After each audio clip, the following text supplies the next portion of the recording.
Hey, what's up, North County? I'm your host, Randy Doty, and today we are talking with Octavio Gonzalez from the Pit North in Atascadero about some MMA fights coming up. Thanks for coming in, man. No problem, dude. Happy to be here. Yeah, dude. So tell me, MMA, Yeah. right? I mean, how old are you? I'm 21. Okay, so first tell me a little bit about yourself. How did you get into fighting and what you're doing now? It's kind of like a weird story. I just so growing up, I didn't really do many sports. I think when I got to high school, I started doing like track and cross country, and that's pretty much it. Got into a little bit of soccer, and one day I was watching a movie, and I saw like this guy just throwing these crazy kicks, and I was like, oh, I want to learn how to do that. What movie was that? I forgot the name. It was just on TV. Okay. And it was like prison fights, and this guy was doing like these crazy kicks, and I was like, dude, I want to learn how to do that. And then I think I forgot if it was Christmas or Thanksgiving, one of my cousins was talking about how he learned how to fight, and he was talking about the Pit North. And then I like texted him later. I was like, dude, what's the name of that place? And he was like, oh, the Pit North. It's in A-Town. You should hit it up. And I was like, yeah, all right. Looked it up, messaged the guy, and he just came in for a kids class. I think I was 15 at the time. Okay. And just started, and I really liked it. It made me realize how little I know about fighting. Like, I thought I knew how to fight, and then I started going, and I was like, oh, I don't know. So were you a scrapper growing up, like when you were, like getting into fights at school or outside of school and stuff like that? I think I had one fight at school, and I didn't even throw a punch. Huh. It's like, yeah, I didn't really, I wasn't an aggressive kid. But, like, just learning it, something about it just, like, caught my attention. And ever since then, I've just stuck with it. And so, okay, so you went in there when you were 15 years old. Yeah. And you got, this group of people just kicking each other, headlock. I mean, just learning to wrestle, like jiu-jitsu. Yeah. Is that the primary method of the Pit North? When I was there, the kids class was like, I remember being very jiu-jitsu oriented, the kids class, because I think they didn't want the kids hitting each other. But once you get bumped up to because I think the teacher for the kids class, like, he got another job, so he couldn't teach. This was like maybe less than a year in. So they like picked 5 of like the biggest kids. They're like, all right, you guys are going to adult class now. Oh, really? And I was like, all right, cool. And that was you? One of that was you? So I just started going to adults class, getting my butt kicked, and like it helped me out a lot. Like it took me to that next level. So when somebody's thinking like to go, say, down to the Pit North, they're down there in the Adobe Plaza, kind of down there at the middle of Atascadero, is it more for self-defense? Is it more for self-confidence? Is it more for fitness? I mean, I think it's like a good mix, like, of everything. You can learn how to defend yourself. They do put you through some workouts, so you do get in shape. Your confidence goes up. Like when I started fighting, my confidence went up quite a bit. But yeah, it's pretty good for all that. And obviously, male and female, they try to line you up with equivalent people, so you don't just go down there your first day and get the hell beat out of you. Yeah, the beginner class is pretty, it's like beginner friendly. There's no contact, so you're just hitting the other person's glove, and then you just learn it's the same drills as the advanced class, but it's just a lot more slow paced. So like you're learning the same stuff, and once you get to that level, we're like, all right, if you want, you can go to the advanced class. So you start the pit, and you're loving it. Yeah. And at what point do you start going, like, you want to compete? It was pretty early on. There was this one girl who was competing who was also around my age. And I remember they were having this thing at the pit in AG where it was like for kids competing. And I really wanted to go. But I think my mom was working that day. And she couldn't take me, and I got super upset. But I just kept working. And pretty early on, I kind of realized, I was like, all right, this would be really cool to do, like compete. I want to try it out. And I didn't have my first fight till I was 17. It was like kickboxing. Like there was like no knockouts. You had the a point Muay Thai, just like trying to score points. Gotcha. So it's more of a pointing, like wrestling. Yeah. Type deal. So you're not trying to just go out there and do some haymakers. Yeah, they're like if you're hitting too hard, like you're gonna get disqualified. Like we'll give you warnings. Oh wow. It's just for like points, Huh. So the whole concept of it is just like to go and bloody somebody up. It's like getting, your point. You're pointing somebody out. Yeah. And that's how you're winning things. Got it. And so you start doing this about 17 years old. You're 21. You're 21 now. So you got about 4 years from that fight. Yeah. Between now and then, now you're fighting through a club, and technically you're 2-0, but on the record you're 1-0. Yeah. So you are fairly new in the fight scene. Is that correct? Yeah. So from that point on, from you're 17 years old, you had your, pointed out fights. Now, are these fights similar to that, or are these for, These are different. For 559, it's like an actual organization. You can knock people out. You can submit them and stuff. The other ones were just stand-up, like, point fights. Mm-hmm. And this one, you can actually go out there, submit people, take them down, knock them out. Yeah, it's pretty fun. What's your aspiration? I mean, do you want to go? I know there's a guy in Atascadero. He's a teacher. Yeah. That he's like in the UFC now. Yeah. Wasn't he on the UFC Ultimate Fighter or something too? Yes, he was. Cody Gibson. We actually trained with him. Oh, really? Yeah. And so he's a teacher somewhere in Atascadero, right? Like I think an elementary school teacher. I mean, how you probably wouldn't? Those kids probably never act up in that class at all, right? Probably not. But I mean, how cool is that? I mean, not only that, you got Chuck Liddell, being, probably the most famous one from the pit. Yeah. Because he kind of has that. Did he make that with the other guys, or? I'm not sure if he made it, but I know he trained at the pit in AG. Okay. Yeah. So he kind of has the pit. I think he even has a tattoo of the pit. I think he does, somewhere. So he made the pit famous, as far as in terms of MMA.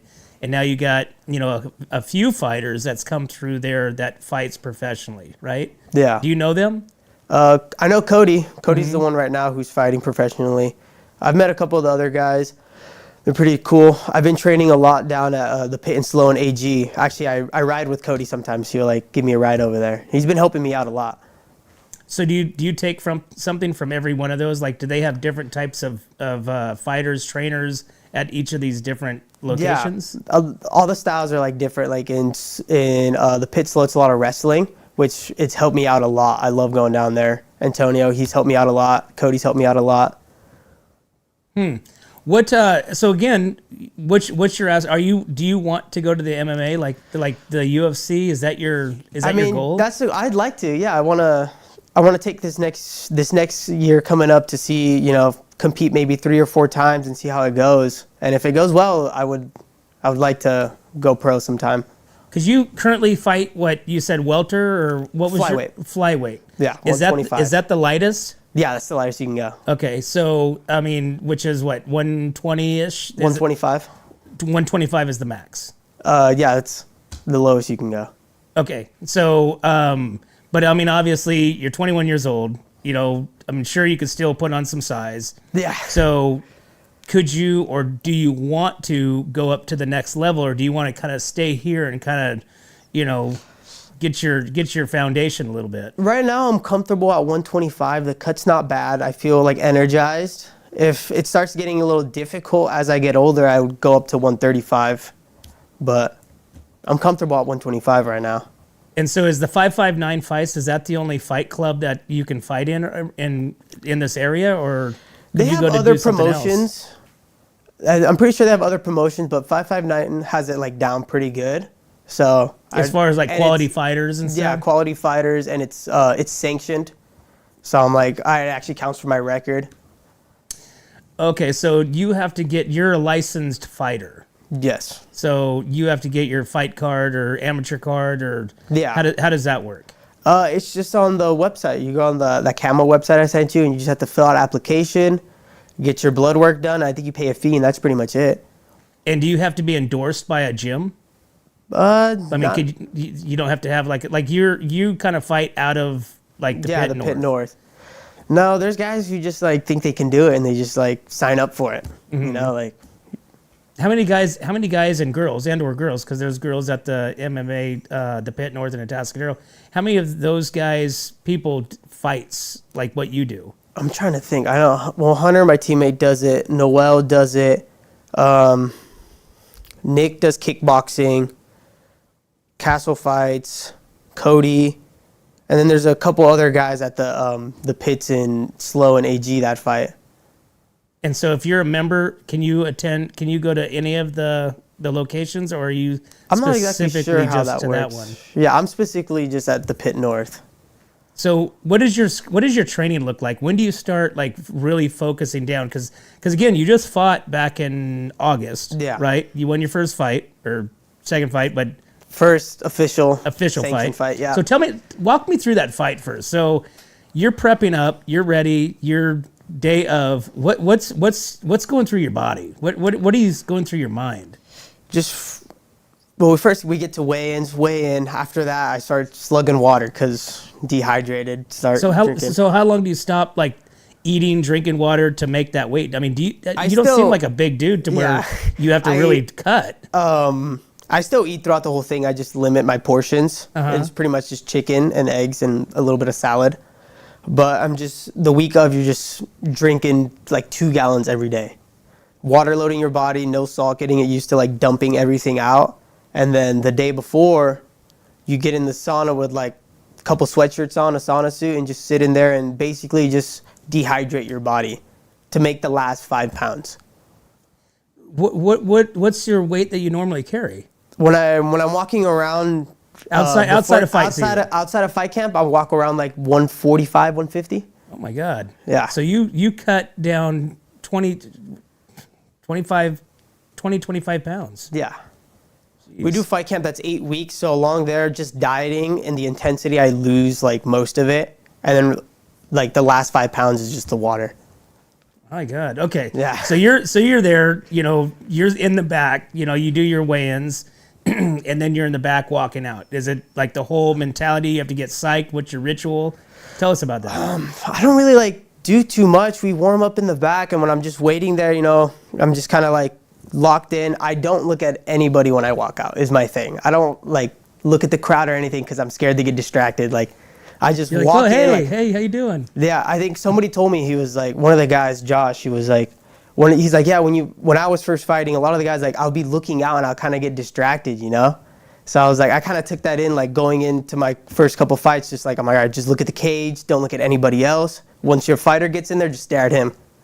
Like when you walked out to the cage, were you the first one to walk out, or was he? I was the first one to walk out, so it's kind of awkward when I'm just standing there waiting for him to walk out. And I'm just like, oh, all right, don't look at anybody, just.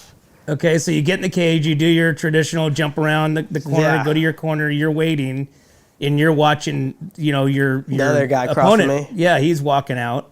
What's going through your mind then? I don't know. It's kind of just like blank. I'm just staring at him. My coach is telling me some stuff. Like last time, he was like this is your cage. Like, he's like, just focus on your fight. And I'm just I'm just in there. I'm just trying not to think about anything. Honestly, I'm just trying. And so he walks into the cage. I mean, do you feel anger? Do you feel like, oh, I'm just gonna fight this guy. I'm gonna beat the hell out of him. I hope we don't, it's bleed. It's not anger. It's more of like I have a job to do. The job is to take this guy out. You're a hitman. I'm getting this guy out of here. Okay. So your first official, you guys go and touch gloves. What's your first reaction? I think he popped me first in the first fight. I was kind of just like, whoa, all right. He's pretty quick and he's pretty long, so had to adjust. Going through the round, I landed a couple shots, none too big, and then we went back to the corner. And I remember my coach saying, throw a couple more punches, like at the end of your combos, make them just a little bit longer. And I was like, all right. And we went in that second round and we made the adjustments. What are some of the more difficult opponents and styles to fight against? For me, I would probably just say bigger guys, because there's some big guys at 125. Like, I think every guy I've fought so far has been bigger than me, and it just makes it more of an uphill battle. Mm-hmm. Yeah, getting through the reach and everything. But you'd think you'd have a little bit more of an advantage because you can get inside and a little bit lower, right? Yeah. But of course, I mean, obviously their punch or their, kicks, their power is going to be at the extension. It's not going to be at the, at the front. So it's like getting to that point. Right. Getting past it. Yeah, getting past it. Because you got to be quick and you got to have some moves in order to get past that, to get in tight. So then that way, because your stretch, we were talking about reach and stuff like that. Your stretch is going to be a little bit more lethal inside, obviously. Yeah, if you inside have then. a more of a distance, because you might not even get the full force. Yep. So what is, so okay, let me go back to the fight. So you're in there, you guys go what, 3 rounds? 3 rounds, 3 2-minute rounds. 3 2-minute rounds. Yeah. And so does that first fight, legitimate first fight, go the distance? Yeah, it went the distance. So it came down to a decision, the judges. A decision. Yeah. And what was the readout? I forgot the exact numbers, but I just remember I won. Unanimous? Yeah. Wait, I think it was split. It was a split? Yeah. And they gave the nod to you? Yep. Okay. So now and that was 2 months, or that was in August. So we're in December. So you had, a month of like relaxing, decompressing, and then you start back up for this fight in December, right? Yes, sir. And so you're 1-0, theoretically. And the guy that you're fighting, I believe he is 2-1. Yeah. I think he has still newly. So what do you do to prepare? Do you watch game? Is there game film? Is there? Yeah, we a lot of fighters, the promotions put their fights on YouTube, so we just watch some film. We'll sit down with my coaches, watch some film, make up a game plan. Pick up on stuff that he does. And what are some of the things that you've picked up on? Can't reveal that. Oh, his first punch is left. Is that kind of like what happens? Like somebody has their own style, people have their own styles and they do certain things, and then you just gotta watch out, really pick up on that, and capitalize on it when they do it. And so, is it obviously you feel confident going into the fight, to where is it pretty evenly matched as far as size goes this time? Yeah, I think we're both 5'7", so should be even. We should be about the same size. And so right now you're Tuesday. Your fight is Saturday. You're now in 2 gallons of water, minimal food, right? Until Saturday, right? Yep. And so do you start doubting yourself at all? Do you ever get into that mode, and who walks you off the ledge for that? I don't really doubt, but I do envision a lot of it. I'll play out how the fight goes, going both ways, just think. So if anything happens, I'm already ready for it. I visualize being in the bag, walking out, waiting in the cage, all that stuff. So you're kind of in making this happen. You see it in your mind, you play it out, physically on Saturday. Yeah. Okay. So tell me about your coaches, and tell me about the guys that help you along the way. Coaches Castle Williams and Jeremy Covert are my 2 main coaches, and then I go out to Slow, and Antonio helps me out there. Castle's had a couple fights. I'm not sure what his record is, but he fought for Bellator once, which is a pretty big promotion. Mm-hmm. And how do they help you? What do they do? How do they stay on you? How do they keep you on track? Are they like your mentors? Are they like your, hey man, what are you doing right now? How do they keep you on track? Or, what's their coaching style like? Castle's pretty hands-on. He's always, we're always doing private lessons leading up to a fight, working on specific game plan. Jeremy helps me out with the jiu-jitsu aspect and the ground aspect. Mm-hmm. But, they're pretty hands-on.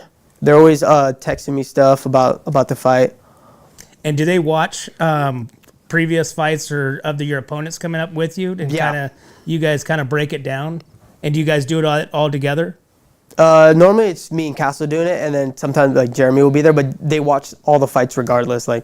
Even if we're not together, we'll all watch them, Gotcha. And just take notes. And then who's keeping your nutrition, dialed in? What does your nutrition look like? I think I just got a diet from Castle when he used to fight, because he's fought, so he has a lot of the stuff. Uh-huh. So I just get that from him. So whatever he was doing, you're doing? Yeah. Same kind of concept, same game plan. Now, do you do the supplements like we always hear, creatines, your proteins, do you get into much of that kind of stuff? I do take a couple supplements. Uh-huh. Can you tell us? One of them is, what is it? Cordyceps. Okay. And then there's another one that's I forgot what it's on it or something. It's just a pack of supplements. Okay, it's vitamins. daily stuff to take at day and night. Nutrition, your magnesiums, your B12s, and all that kind of stuff. Got it. So other than that, it's just just food. Yeah, pretty much. Nothing, no behind the scenes stuff or none of that kind of stuff. Nope. So what are you most looking forward to this Saturday, and what are you most nervous about this Saturday? Obviously nervous about just being in the cage. You know, anything can happen. But I'm looking forward to like just displaying my skill. You know, I've been growing a lot, learning a lot more. I'm just happy to go out there and put on a show, you know? And you're obviously wanting to continue your record. Yeah. And so what happens after this? So Saturday happens. Do you already have a planned fight for after the Saturday? Nothing yet. I'm kind of just focused on the fight coming up. But afterwards, you know, I'll probably just relax for like a week and then probably talk to my coaches like sometime after that and see what the game plan is. And is there anything that you really like you feel that you need to really work on, like you need to get better at in order to help, you know, expand your fighting success? I feel like I can always get better in just every aspect. Probably just ground game, probably get better. But I feel like overall I'm pretty all around I'm pretty good, I feel like, but I know there's always room for improvement and learning new stuff, you know? And through the 559, is the next step professional, or how does that work? Yeah, because this is just amateur, and then after that you can go pro if you choose to. And does that based on record? Is that based on invites? I mean, is there a certain steps to take? Just like you just decide when you go pro, you know? Mm-hmm. And then it's like a different thing. They wipe your amateur record, so that doesn't even like matter. And then you go pro, and that's like your actual record. Gotcha. But that's not, I don't think I'm going to do that anytime soon. No? Got to get the coaches okay. Yeah. And you got the Pit North, Tascadero, you know, obviously your home gym. Yeah. Right? Joe down there is the owner, right? The owner, yep. And he obviously looks like a fighter, you know, trains like a fighter, you know, talks like a fighter. But he's a good support network for you guys as well, huh? He is, yeah. He's always supportive of us fighting, you know. He's always posting us, training and stuff. So, what about anybody help? Let's talk about some of the people that's helped you, like, get here. Like, you know, let's throw out your sponsors. You know, do you have sponsors? Are you a sponsored fighter? How does that work? Yeah, I do sponsors for my fight, and I sell T-shirts, and I put them on my shorts and stuff. Okay. And so those are the sponsors that help you. So, because do you work? Yeah, I work. Okay, so you have a job as well. Yeah, they help with training costs, you know, like the private lessons I'm doing to learn more, traveling down the slow and AG to go train, food, supplements, all that. And it's probably a big expense, you know, to do all that stuff. So you have your fight cost. Yep. You know, obviously training, you know, with the special stuff. I'm sure there's like some rehab. I mean, what do you do for like rehab and recovery? And you know, do you go anywhere for that kind of stuff? Like infrared? We have a sauna at the gym. I do that, and then I have a buddy who actually has like an cold plunge like set up in his backyard. So every once in a while, when he's doing stuff, I'll go back there and cold plunge. Do you find that helps? Because that's a big thing right now. Is the ice, you know, therapy, and do you feel like that does much? It helps mentally. I feel like it helps with that fight or flight, because you get in and you're like, oh, I gotta get out, and you know, sometimes it might be like that in a fight, like, oh, you know, kind of panic sets in, but it helps like, you know, bring that breathing back. And how long do you stay in it? I do no more than 4 minutes. Okay. Yeah. But that's a long 4 minutes. Yeah. Because you're getting in there and it's what, 20 degrees, 30 degrees below. I mean, it's obviously freezing. Yeah. Or not, probably wouldn't be close to freezing, but it's somewhere. It's pretty close, yeah. So you're in there for 4 minutes. Yep. And, you know, your natural reaction is to, you know, kind of start hyperventilating, right? And taking short breaths. And so does it train you to kind of calm down? Yeah. And you know, control your breathing. Breathe normal. Yeah. Really? That's pretty wild. Yeah. I remember the first time I did it at home, my dad was like, oh, he's going to jump out right away. There's no way he stays in there. He was like recording and stuff.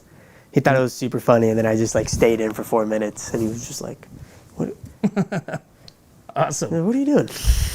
Well, you want to thank anybody while we got you on the show here that's going to be watching? I want to thank all my sponsors. I don't know if I should name him, but Robbie Davis Construction. Damn, I can't think of him off. That's okay. Off the top of my head. All my sponsors: Advanced Powder Coating, Remax. everybody else. You guys know who you are. And my team at the Pit North, my coaches. Now, do you have a sparring partner that's been with you since the get-go? Todd LeVay has been helping me out a lot. Yeah. So he takes the beatings from you? Yeah. Do you get to unleash on him? No, we don't try to hurt each other at the gym. It's like we're going pretty light. It's more being technical and being fast. We're not trying to hurt anybody. We're all friends at the end of the day, We all hang out. So there's not that one person at the gym that you really want to? No. We have like competitive rivalries, but it's nothing out of anger. We're never trying to hurt each other. Does it ever get it like to where it's like, okay, that went a little too far. Like, hey, I'm sorry, hug it out type thing? No. It's like sometimes like every once in a while, we're fighting at the end of the day. You accidentally like let one go a little too hard. You're like, oh, my bad, bro. And it's like, all right, no, that's good. One last question. How do you feel as a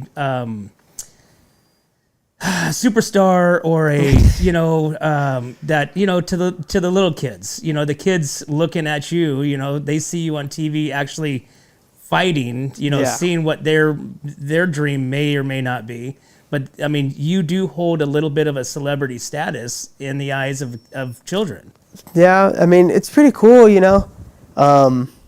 I mean, one of the guys bought tickets from me not too long ago, and he was like, dude, my kids are really excited to meet you. And I was just like, oh, like, this is pretty cool, to be able to inspire a kid to chase his dreams, and.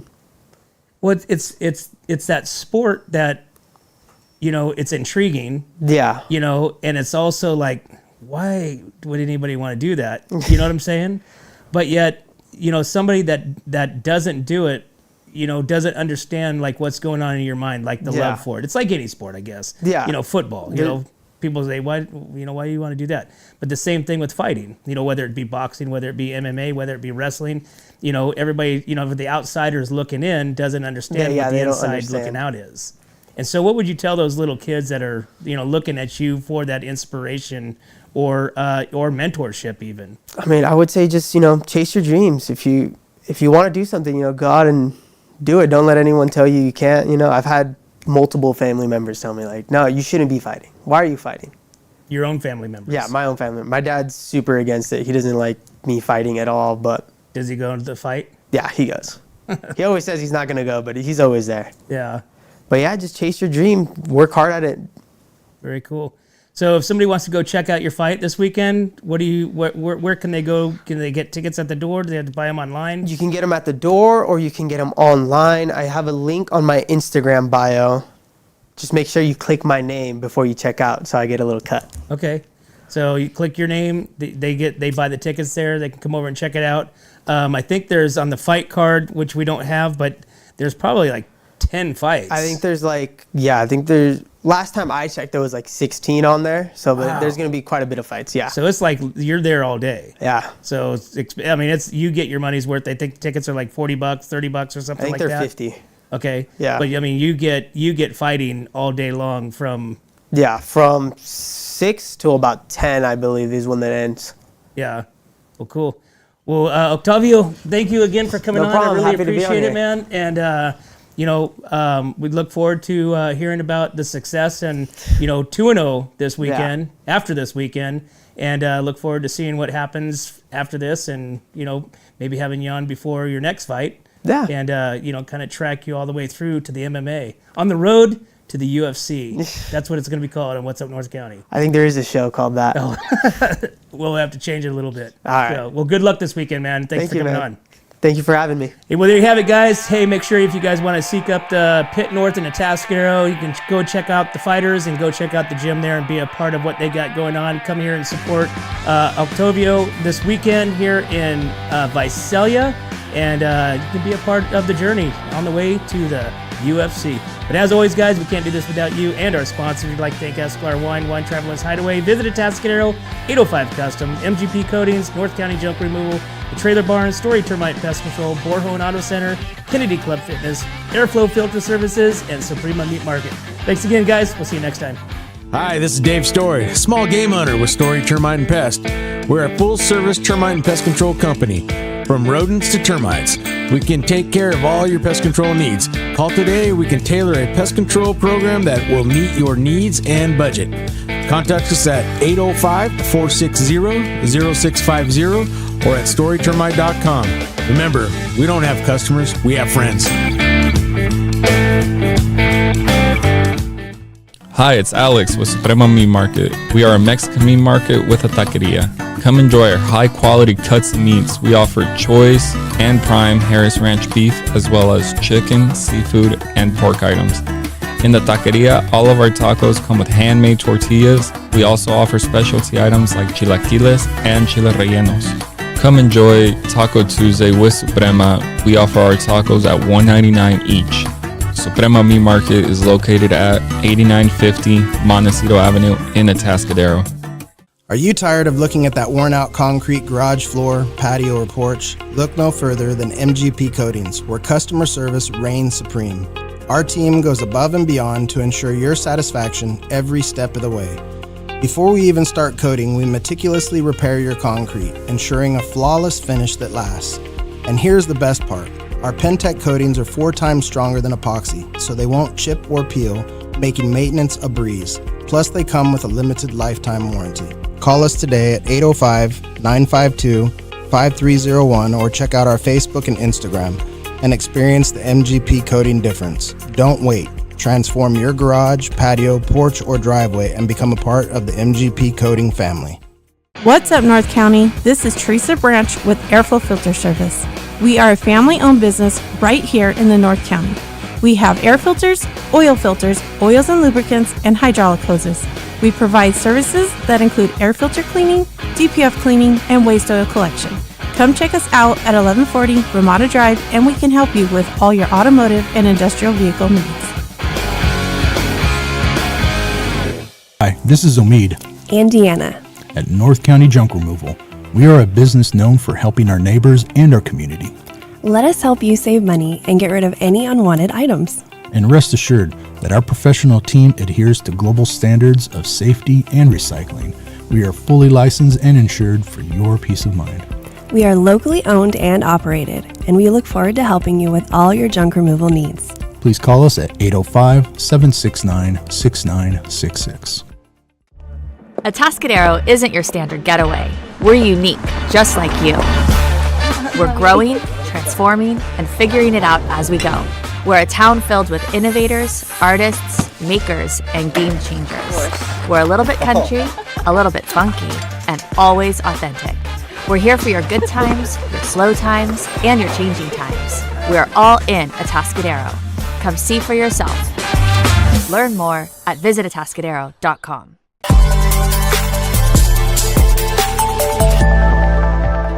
Hi, welcome to Kennedy Club Fitness, where we have something for everyone.